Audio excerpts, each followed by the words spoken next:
So it's all yours.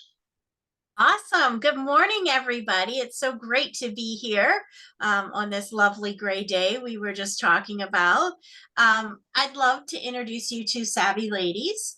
So we are a nonprofit that was started we're in our 21st year by Tracie Francis, and she actually created this organization as a love letter to her grandmother. Her grandmother was in both a physical abusive relationship and a financial abusive relationship with her husband, who ultimately ended her life that way. But Tracie had the opportunity to talk with her grandmother to find out why it was that she stayed in that relationship.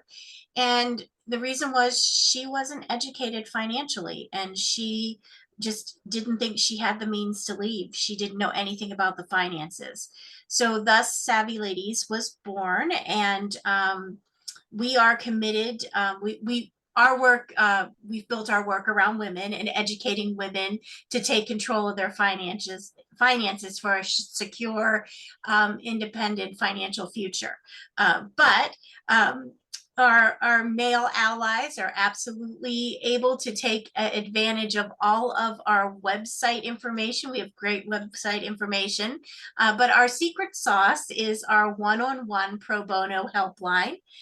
So it's our free financial helpline for women, where there are no barriers to use it. There's no age, no income level. We just ask that it's women over the age of 18 residing in the United States. You can fill out our online form and ask your financial question, your personal financial question. You would be matched with a volunteer who has the expertise in the area of your particular question. So I can put that in the chat. It's on our website. I can put the link there. So with us today, we have one of our absolutely amazing volunteers. Our volunteers all have their own story as to why they're here at Savvy Ladies, helping with our mission of financial education. And Chris has been instrumental in helping us with all sorts of different cases, all different situations women coming from. She's my right-hand person. I guess I really didn't introduce myself. I'm Tracie Wheeler. I'm the Director of Operations and Client Experiences at Savvy Ladies.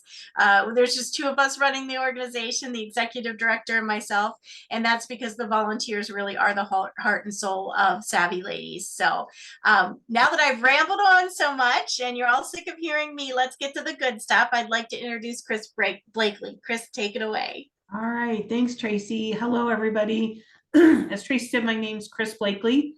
I actually reside in Ohio, so I'm in a suburb of Columbus, Ohio, but I do, as Tracie mentioned, almost all of my work is through Zoom or phone calls or whatever folks want. We will respond to people in any way they want, even if it's just answering a question through email. That's probably the most difficult way to do it because there's no opportunity for a lot of back and forth, but we do that if someone's just not comfortable speaking on the phone or through Zoom.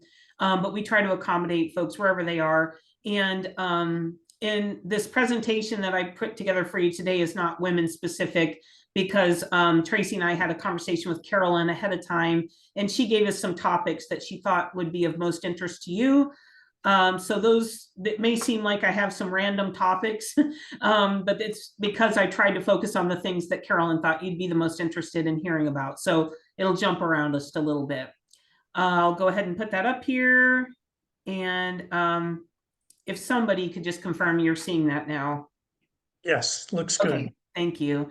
All right, so one of the things I always like to start with is just an overview of how people do their financial journey. Sometimes you don't even realize that this is what you do, but hopefully this either happens organically when you're trying to think about where you want to get to in the future. If not, this could be a roadmap that you could share with kids and grandkids. I know Carolyn mentioned that some of you are going to be interested in this presentation primarily from the standpoint of kids and grandkids, and some of you will be more individual, for yourself. So I tried to focus again on topics that would be of interest in both areas. So first thing you always want to do is really think about what is it you're trying to accomplish. And when you really think that through and think about where you want to get to, it helps you to be more specific about your savings goals, your investing goals, your income goals, whatever that may be. Managing debt and, whatever kinds of credit options you have available to you is very key to that. Obviously, on the low debt side is the most preferable. And then savings and budgeting, that's something that's just very hard for a lot of folks, is thinking about putting together a real budget. But for folks that are kind of living at more of a, I'm just spending what I have in income, then the budget becomes really important. And then I tell folks, like, once you get sort of that piece of it solved, you've got your debt either under control or in the progress to getting that way. You've got your budget, you've got savings going. Then you start thinking about investments and protection, meaning disability insurance or long-term care insurance or whatever that may be that you need to have available for your future. So this is something Tracie's seen this a couple times. I absolutely love this slide and the next one. So, and this may be totally refresher for a lot of folks, but that's okay. I like to do this, especially with youngsters and younger folks. I do these presentations. You might laugh at me, but I'm a merit badge counselor for my son's Boy Scout troop. And so I do a lot of these presentations with young people, and their eyes just like grow huge when they learn this information. But I always set up two scenarios with them. One would be, what if you started saving right away out of, like, I used an age that would be typically right out of college, 22 years old, and you only save for 10 years. So for 10 years, you put away $400 a month. And I picked that number because it's roughly the amount you can put in an IRA, or at least it was when I put this slide together. So you start saving, and just for 10 years, you save every month that amount, and then you stop and you don't save anything else for the next, many years to your 65, right?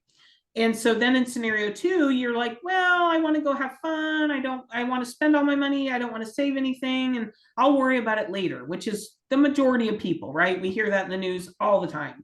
So the majority of people, I'm going to wait 15 years and then I'll start saving. So now I'm going to start saving that same amount, $410 a month at 37, but now I'm going to save all the way to 65. So I'm going to be saving for 28 years versus the first person that saved for 10. And so then obviously the next question is, who has the most money at 65? And you knew I was setting you up. So yes, the first person has the most money at 65 because of compound interest.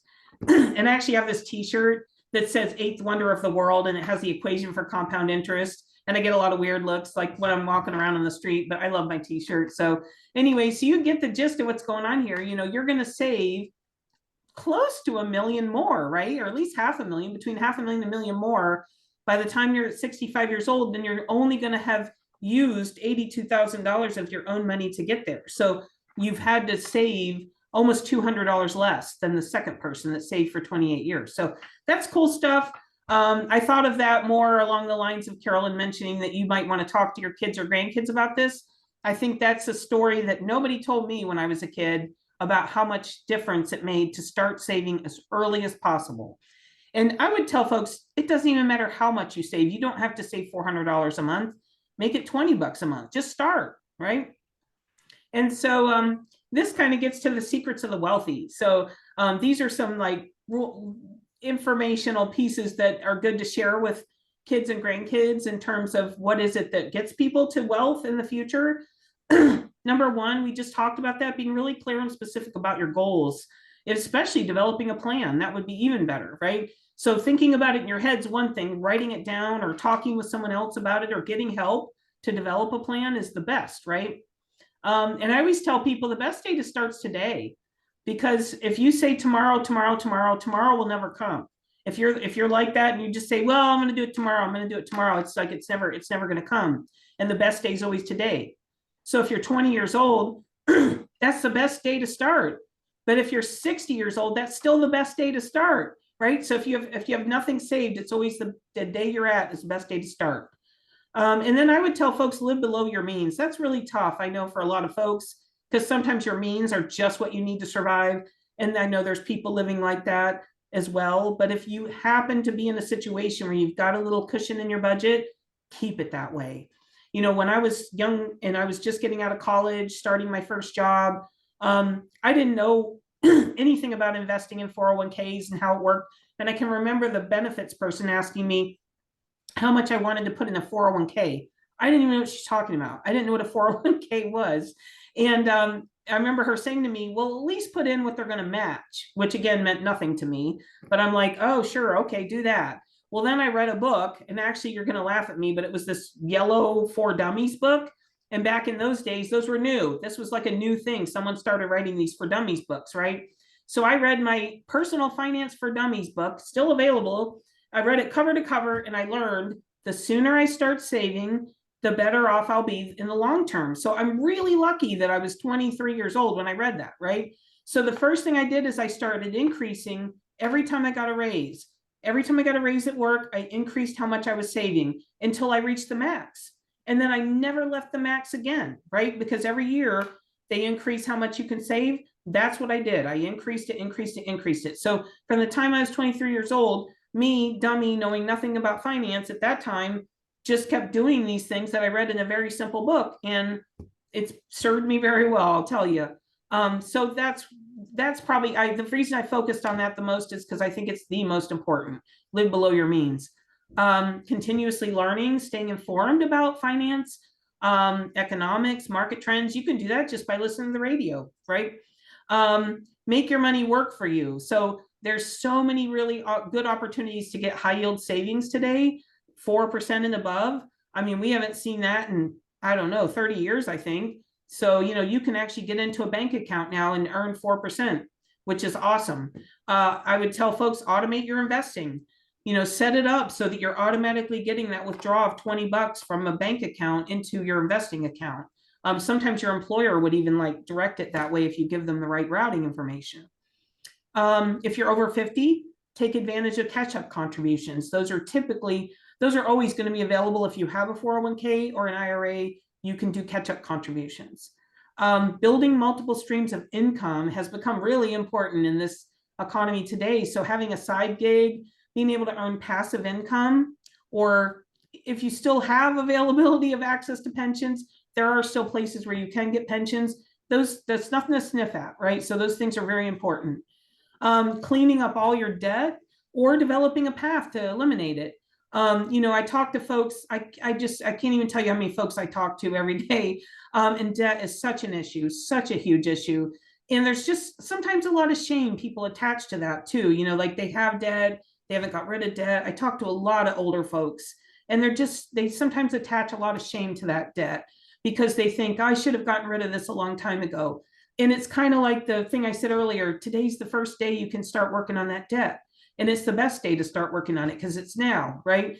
And so, you know, just wanting to get people in a position where they can retire because you don't want to work forever, right? And so that elimination of debt's really important. And there's a lot of ways, if you need help with that, Savvy Ladies can certainly help. And then just stay patient and persistent because slow and steady wins this race. So one of the things that Carolyn asked me to talk about was gifting strategies. And this is something that if you work with a financial planner, they're pretty much always going to want to work with you on something like this, because this is the way that you get tax savings in the long run. And if you are very lucky and you have more than enough money that you need to retire, these are some good strategies to think about what's going to happen to your money in the future when you're gone, or what can you do today to make it the most efficient possible, right? So there are actually 2 gifting exemptions. And I actually just had a Savvy Ladies client that was really confused about this. Her father wanted to gift her some money, and there was some confusion on their part about who's paying the tax, and was he going to have to or she thought she was going to have to do something on her tax return and all this. So I explained to her, no, there's 2 gifting exemptions. One is the annual gifting exemption, which is available every year. So you're going to get this $18,000. That's the 2024 number. Last year it was 17. Next year it's probably going to be something else. It's been changing every year. Most recently, this year it's 18,000. So you, as an individual, can gift 18,000 to any one person you want to, or 101 persons, right? The point is just that you don't exceed $18,000 to any one person from you to them.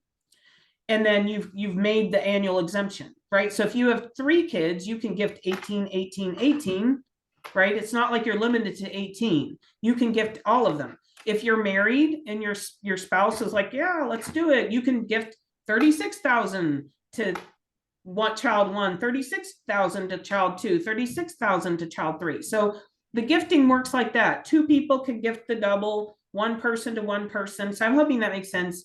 The giftor, the person giving the gift, pays the tax if there is any. Now on an annual exemption, no tax. There's no tax implication. You can gift that money. You don't need to worry about paying tax. You don't need to worry about filing a tax form for that, okay?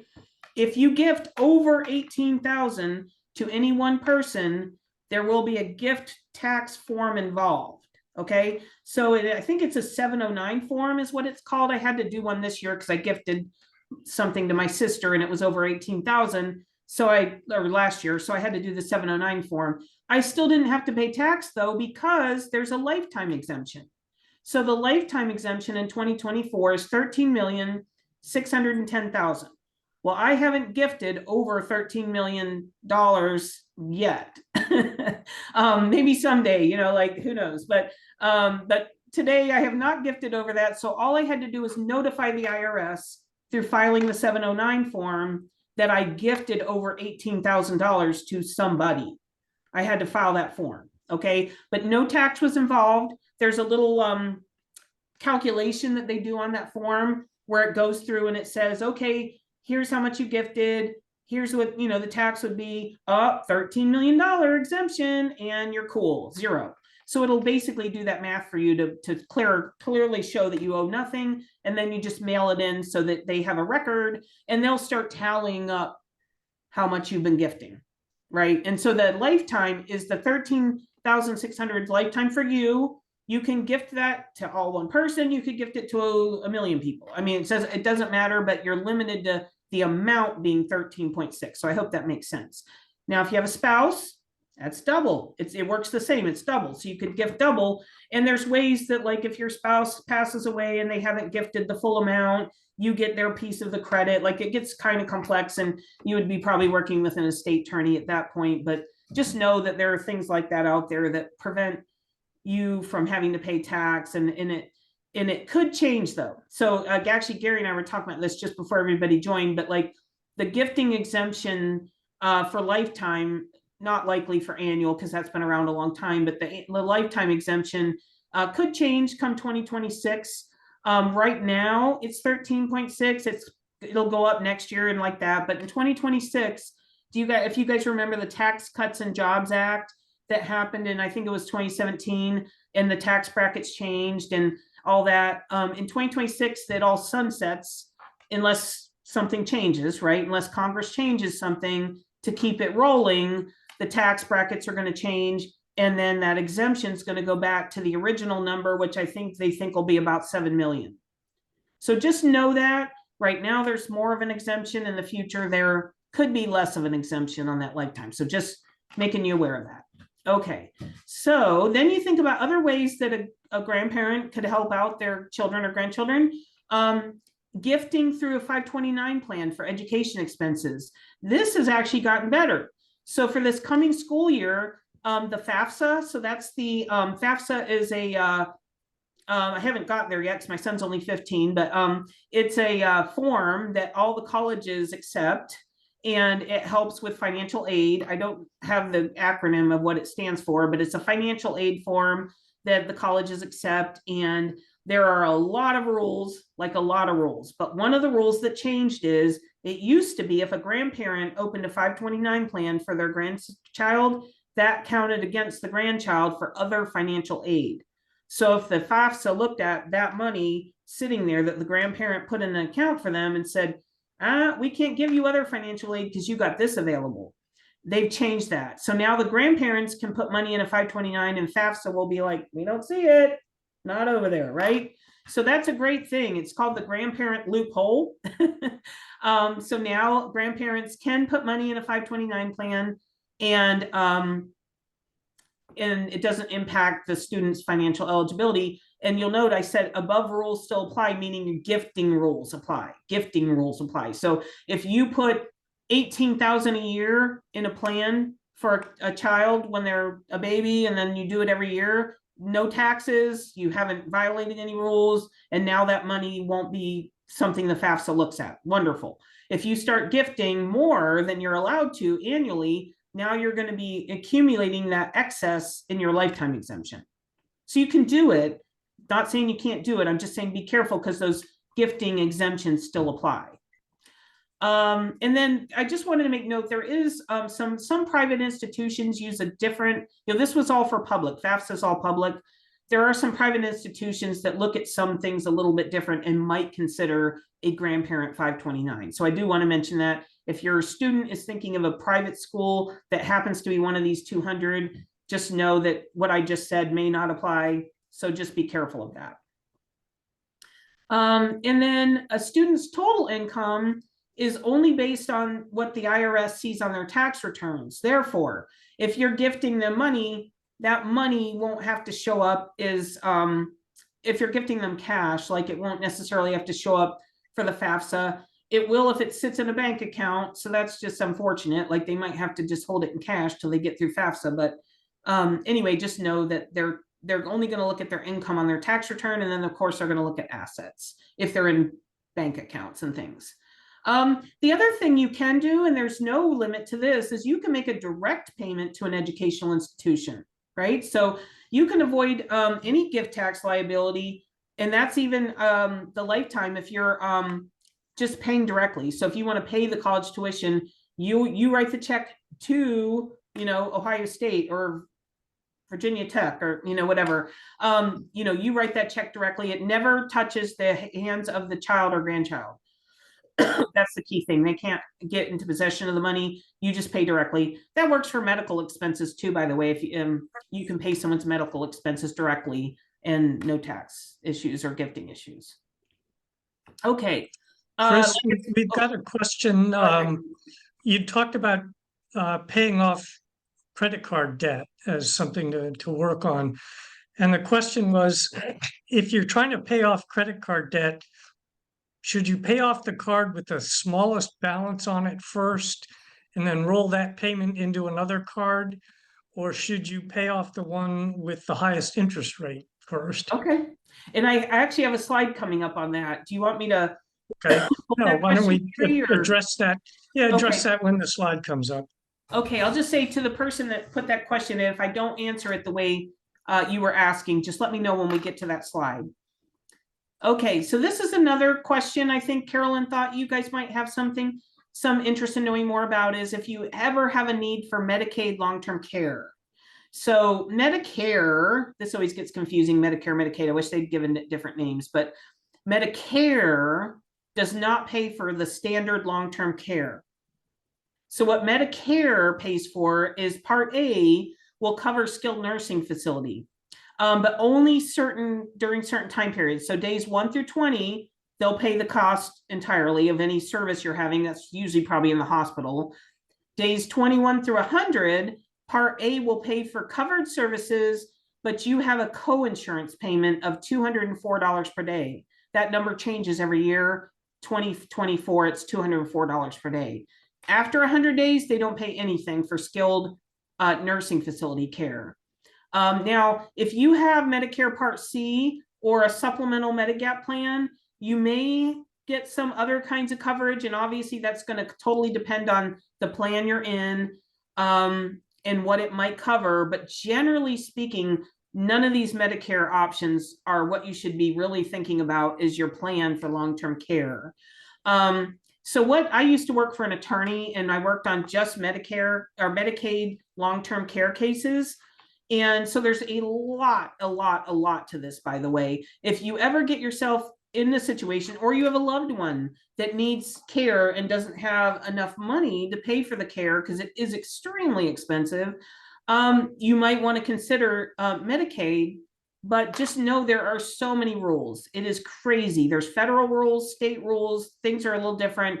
Some of the rules are very much the same. And so I've copied in here the Virginia Medicaid long-term care eligibility rules for 2024.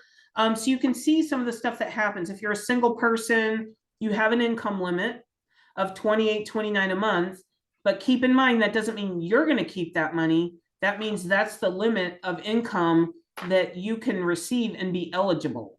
Now, you can't, once you became, if you become Medicaid eligible and you go into a facility, they will take that income. I think everyone probably knows that. There's a small stipend that you get to keep, and it's usually like, every state's different, but it's like $100 or something, something like that. You also cannot have assets over $2,000 if you're a single person. Well, single really or married, but as the individual needing care, you can't have over 2,000 in assets. And so what ends up happening, because when like I said, I worked for an attorney and we did this for folks, is we have to spend the money down. And there's a lot of ways you can do that. And I will say one of the things that I would tell you that was really great to know, maybe to know if you're at a younger age, is if you think that this could happen, right? Like maybe you have some medical situation. My best friend has a husband with Parkinson's. They know they're going to end up eventually in a situation where he needs care, long-term care, right? And so they need to figure something out because they're in a situation where they can't even get long-term care insurance because he's already been diagnosed with Parkinson's, in his 30s. So, I mean, so we're the time when most people would be maybe thinking about applying for long-term care insurance, which you usually do between like 55 and 60, somewhere in that time period. If you're in that time period, you might want to consider a long-term care insurance policy. I'm not saying it's the best thing for everybody. It may not be. But if you are, at least maybe thinking about that you might need that, talk to an elder care attorney. Hopefully, you'll find one that would at least just have even a consultation with you to help you understand what you might need to consider. Because the sooner you have things set up in place that can protect your assets, the better. There's a 5-year look back on Medicaid. So if you go and you're like, oh, now I need to get into this facility, and oh, I didn't think about this 5 years ago, so I didn't do some things that I could have done to protect assets for my spouse, right? Now it's like, well, those are all eligible to be spent down to get you below $2,000. So elder care attorney, very helpful. It is expensive to engage them, but they can be very helpful in terms of if you need to apply, going through the rules. There is so much, even as the person that knew a lot about the rules and working for an attorney, when I had to work with the counties to get someone Medicaid eligible, it was crazy because every county has a different form and the state has a different form. And, and you have to know all these things and you have to get them filed correctly and timely. So I'm just saying, if you ever think you're potentially going to be in that situation and you're lucky enough to maybe have 5 years of time till you need it, you might want to engage an elder care attorney just to find out what you can do, because there could be some things you can do.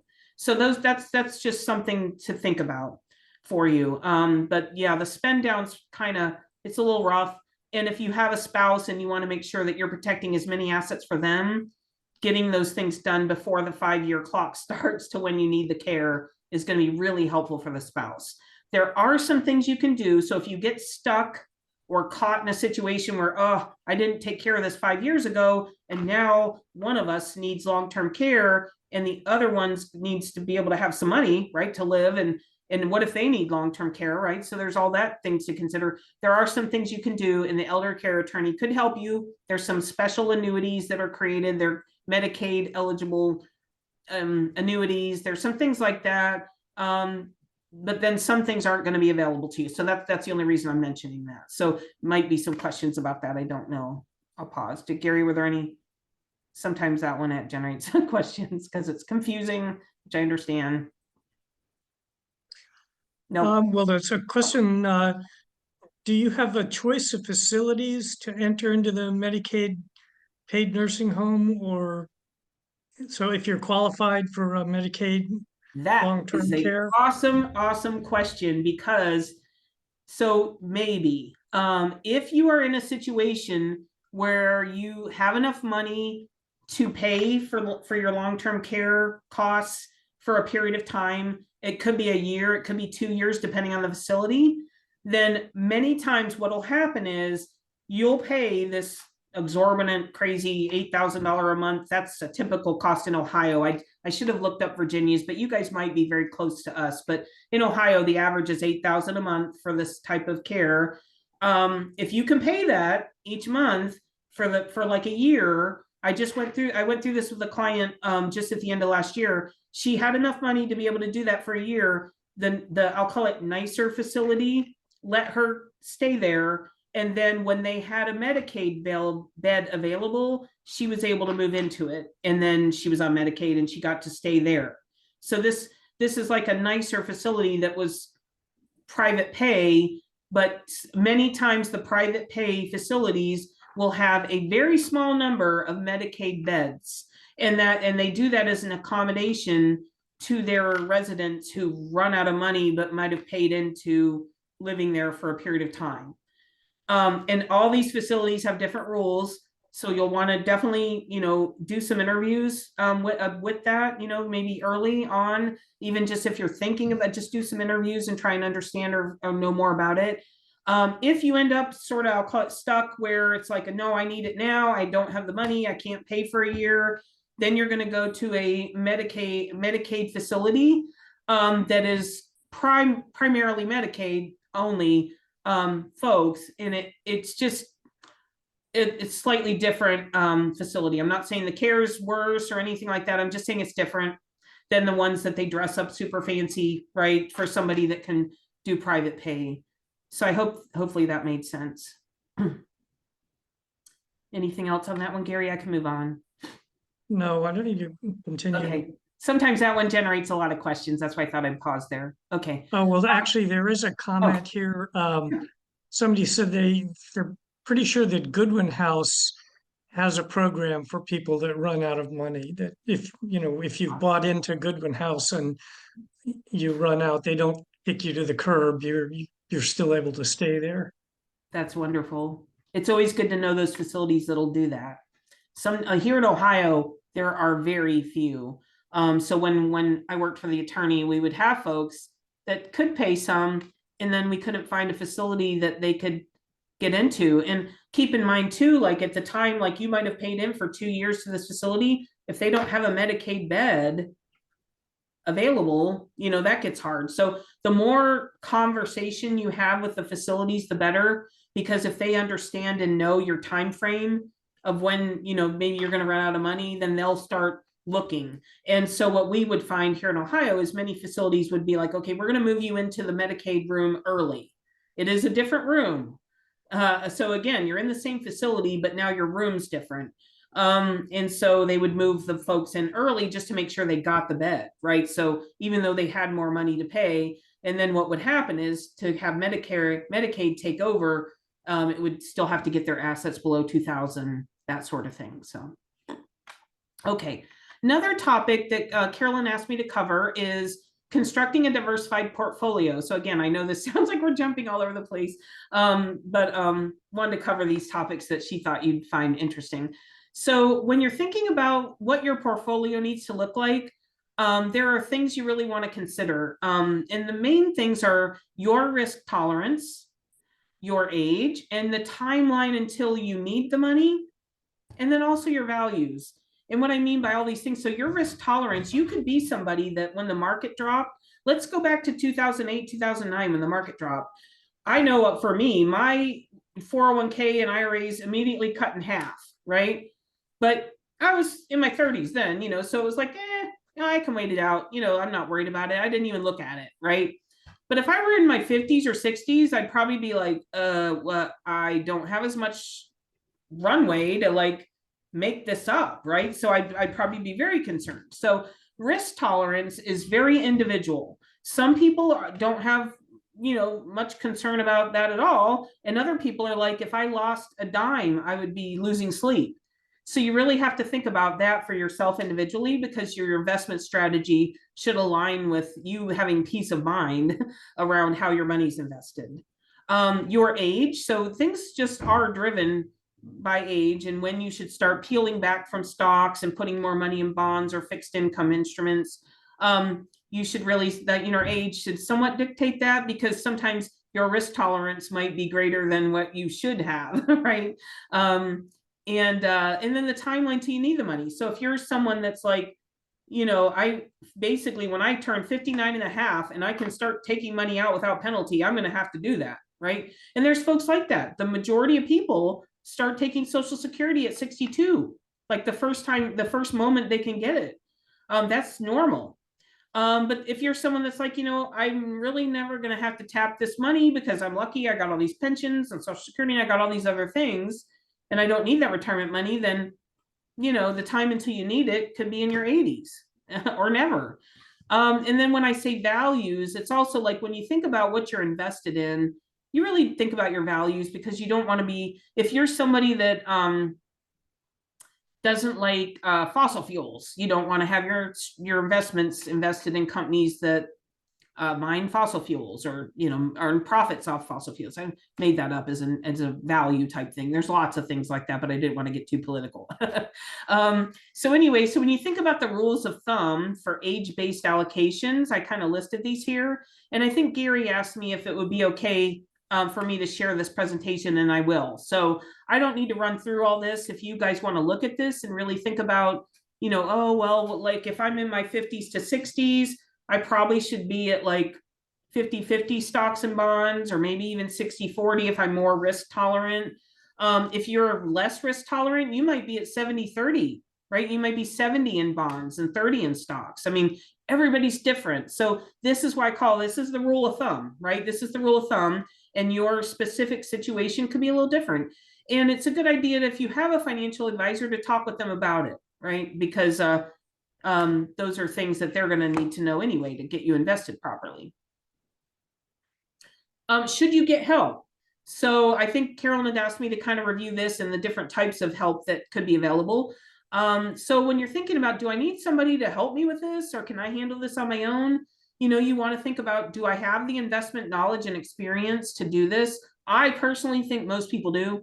I think if you just pay attention to what's going on in the world and the markets, and especially if you start getting into the older ages, you know, I'm getting there too myself. So it's like, you're not going to be like trading in stocks probably, and you're not going to be like moving your money in and out and doing all this crazy stuff, right? So things get simpler, and really you don't need to be watching it every day. You need to be monitoring it on a regular basis, maybe quarterly, annually, twice a year. I mean, it's whatever your comfort level is. But if you get a strategy of what your investment strategy is going to look like, you can sort of set it and forget it for a little bit. I mean, you kind of don't want to be in there all the time messing around, because you could make bad moves that are short-term thinking. So you really want to have more of a long-term thought process to how you're investing anyway. So I tend to think that most people, if they're given some education and knowledge, which, you know, is what Savvy Ladies is completely all about, and that's free, then you could, you know, really do it on your own. But that's individualized. You know, what's the complexity? That's another one. If you're into all kinds of very complex strategies with your investments, then you probably do need professional guidance. What are your goals, and do you need someone to help you with that? You could go, and I'll talk about this in the next slide, is you could go to a fee-based financial planner. They could help you get one strategy put together. They could monitor it, not monitor it, but check in with you from time to time, and you just pay them when you do that. And that makes it pretty easy too. And they'll help you develop goals and things.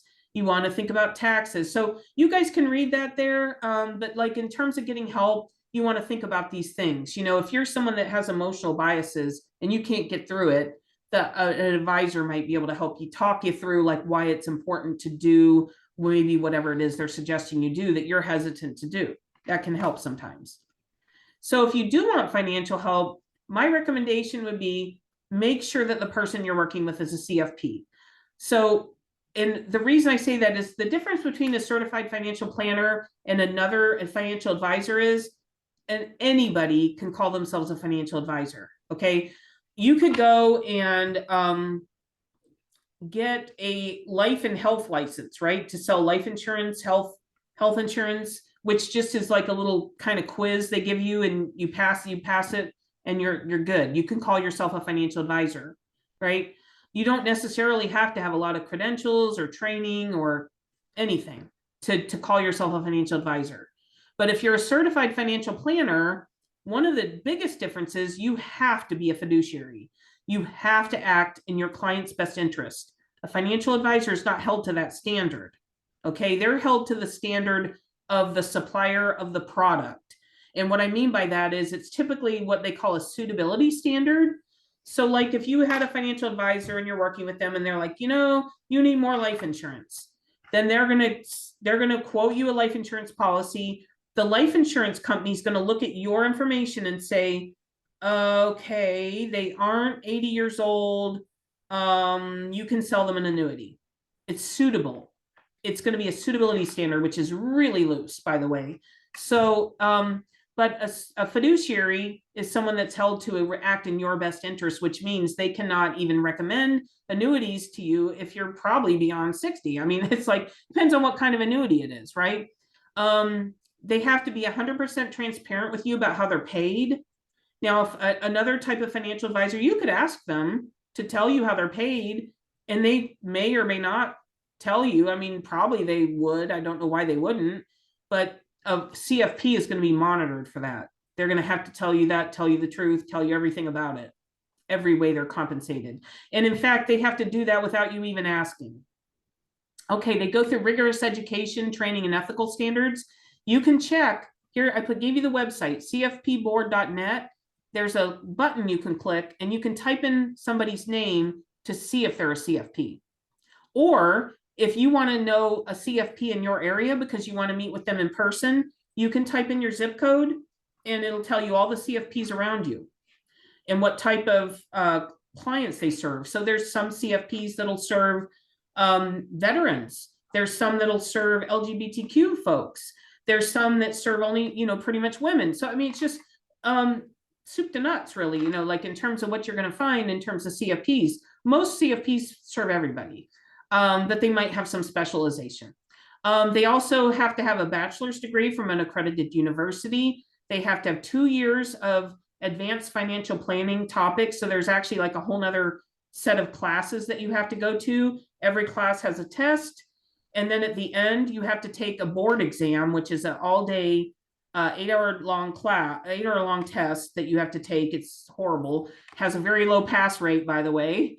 So some people have to take the test more than once. It's very extensive. Then you have to have 6,000 hours of financial planning experience. You get a background check, you're fingerprinted, and then you have to follow what they call the Code of Ethics and Standards of Conduct. And I said you can verify this. What that means is if they file bankruptcy, they have to tell you that, and it's on the website. If they have any kind of somebody accuses them of fraud, they have to report that, and it goes on the website. You can verify, you can see it. They have to tell you that too. So questions you said, so that's just about the CFP. I'm a little biased there because I am a CFP, but I do worry about folks a lot in terms of who they're getting to help them with their finances. I don't want to see anyone taken advantage of. So I wanted to make sure that was really clear, the difference between a CFP and another type of financial advisor. But when you interview folks, so if you're thinking about getting professional help, you should go interview folks. These are some questions that I put down that I thought would be good for you to ask. And again, I'm going to be sharing these slides, so you don't need to write those down, and I don't need to run through them all with you, just in terms of time and leaving enough time for questions. But these are some questions that I think you should ask around every financial advisor you're interviewing to decide if you want to hire them. Okay. Chris, just so you know, we're about 10 minutes to 11. Oh, let me skip this because you're going to get this to the credit then. Okay, so since there was a question about that. So credit scores, I think most people are really familiar with credit scores. This is how they kind of break down in terms of the US. There's 20% of people that have what's considered an exceptional credit score. And you can kind of see the percent breakdowns there. The higher credit score, the better credit rates you get, right? Having a really low credit score can cause you to not be able to rent an apartment. You might not be able to get a phone plan. It'll give you higher insurance rates. So there's so many reasons that you want to make sure you have a good credit score. What makes up your credit score? Okay, so these are the things that make up your credit score. Number one, 35% of the score is based on-time payments, paying on time.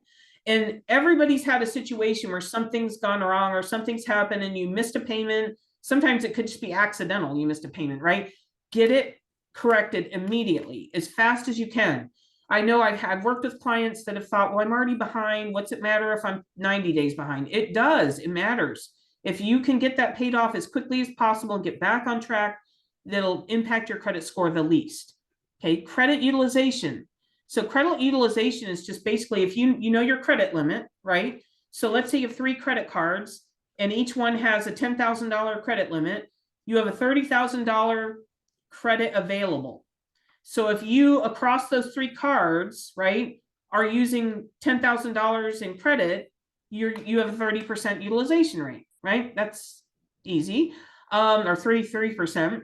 So the credit company's always calculating this. So if you have access to a credit card, like maybe you opened, don't close it if you stop using it. You could just stop using it.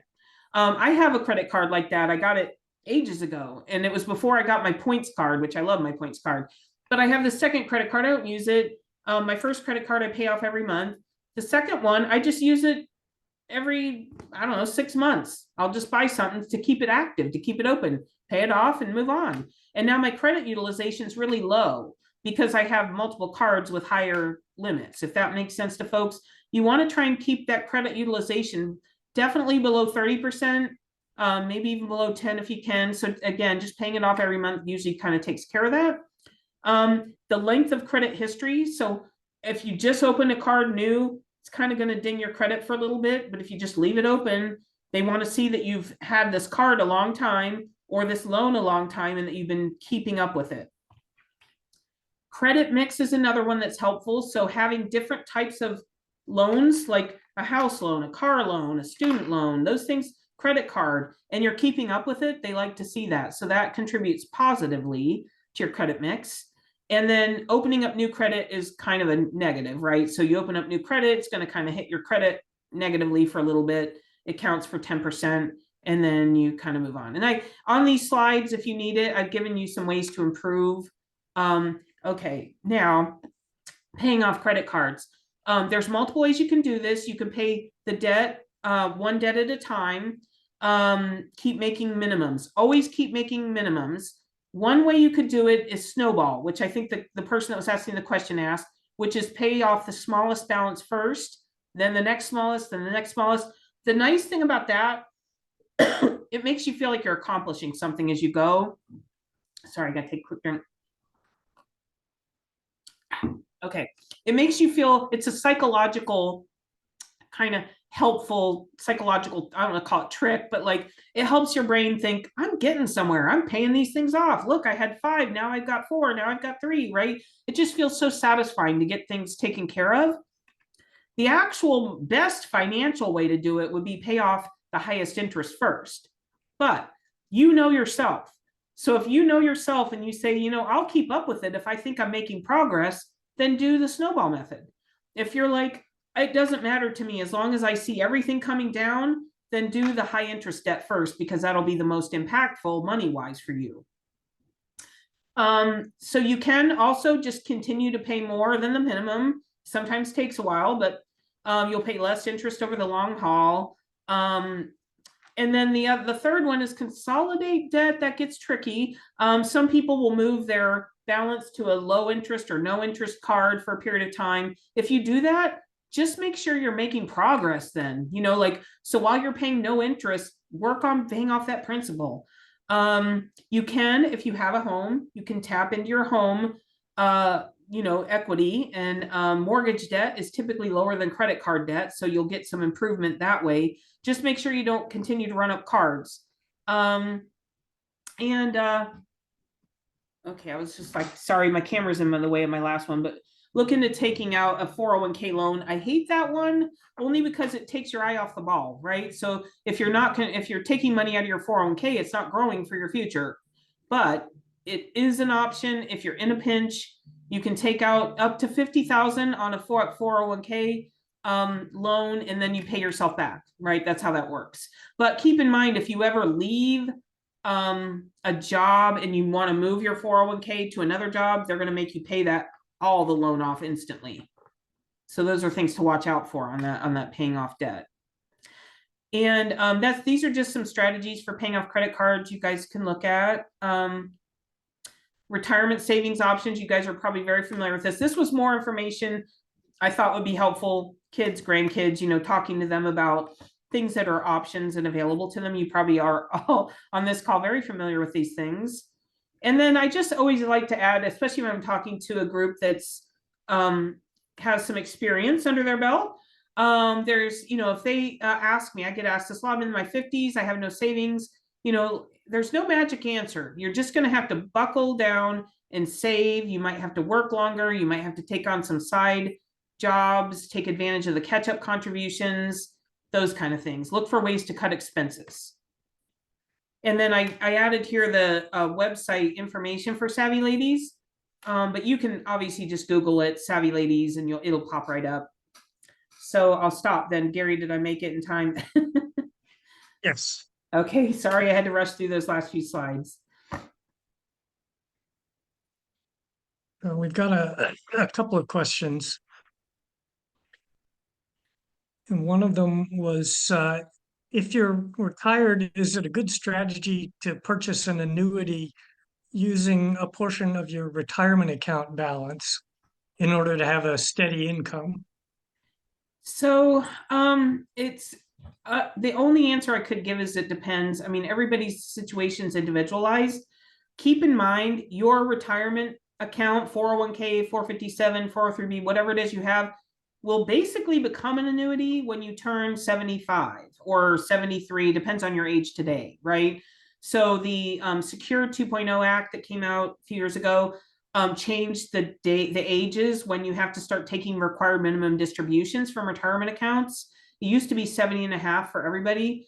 Now it's kind of inching out, and eventually it's going to get to 75. I think that happens in 2026 or 7. So, you know, when I get there, it'll be 75 unless they keep extending it out. That becomes basically an annuity for you because they're going to force you to take that money out, right? And, you know, whatever you have in your pot of money, they're going to say, okay, 75 to life expectancy, which could be 85. You've got 10 years to get this money out. It could end up pushing you into very high tax brackets. And that's one thing I didn't include in here, which I meant to, I apologize, was Roth conversions is another thing to consider if you have time and you have lower tax bracket buckets to fill up.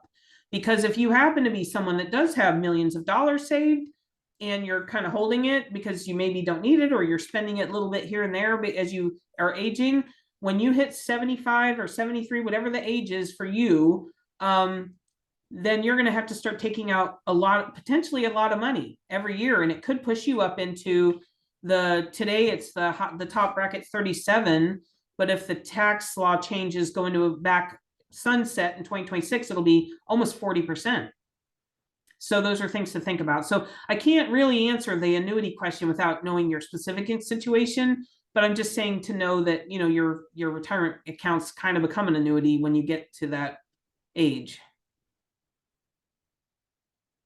And we've got a comment here. I know people who are averse to having their payments to credit cards, mortgage, utilities, etc., automatically taken out of their accounts.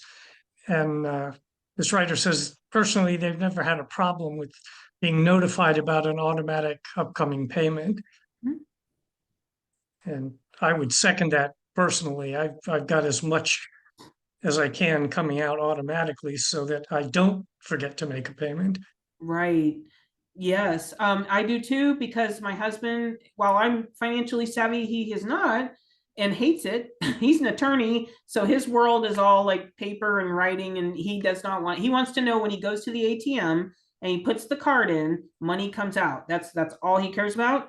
And so I've tried to automate everything I can so that if something happened to me, it's just going to keep going until he can sort of figure it out and get back up to speed. I would say another thing somewhat related to that is just beneficiaries and making sure that you have beneficiaries designated on all your accounts. Probate is a very expensive prospect. If you haven't had to go through it, maybe with parents or something, probate is very expensive. You don't necessarily have to have a trust to avoid probate. What you do need to have is a beneficiary or a transfer on death designation on every asset to avoid probate. So look in your accounts, just verify that there's somebody designated primary contingent. If you own a home, you can retitle your home to say, obviously, if it's joint tenancy and you have a spouse, that's easy. It goes to them when if something happens to you. What if something happened to both of you? You can have a TOD to your child or all your children, whatever you want. And then it transfers automatically. Now, the only catch to that is they don't get the step up. And hopefully you guys know what I mean by the step up. So if you die and you didn't have a transfer on death to them, and they're the ones that are going to inherit it, they suddenly get the value of the home based on what the value of the home is today. So, there's no potential tax for them on cash, on selling your home and whatever. But if they are transfer on death, they're going to get the house at the amount you paid for it. So the cost basis is what you paid for it. So there could be a tax bill with them. So just be careful of stuff like that. Kind of balance, like how much would I pay in probate versus how much are they going to pay in a tax bill if I do a TOD, right? So just think about those things. Okay. Well, we got a number of people thanking you for your presentation. And, there's a lot of valuable information. And like you said, we'll get a copy of the slides and make sure the office gets them so anybody can review them if they want. Yep. And I Okay. don't know. Did you want to extend or should we close this out today, Gary? What's your thought? I'm not seeing any additional questions coming out, Okay, so I'm going to stop recording. all right.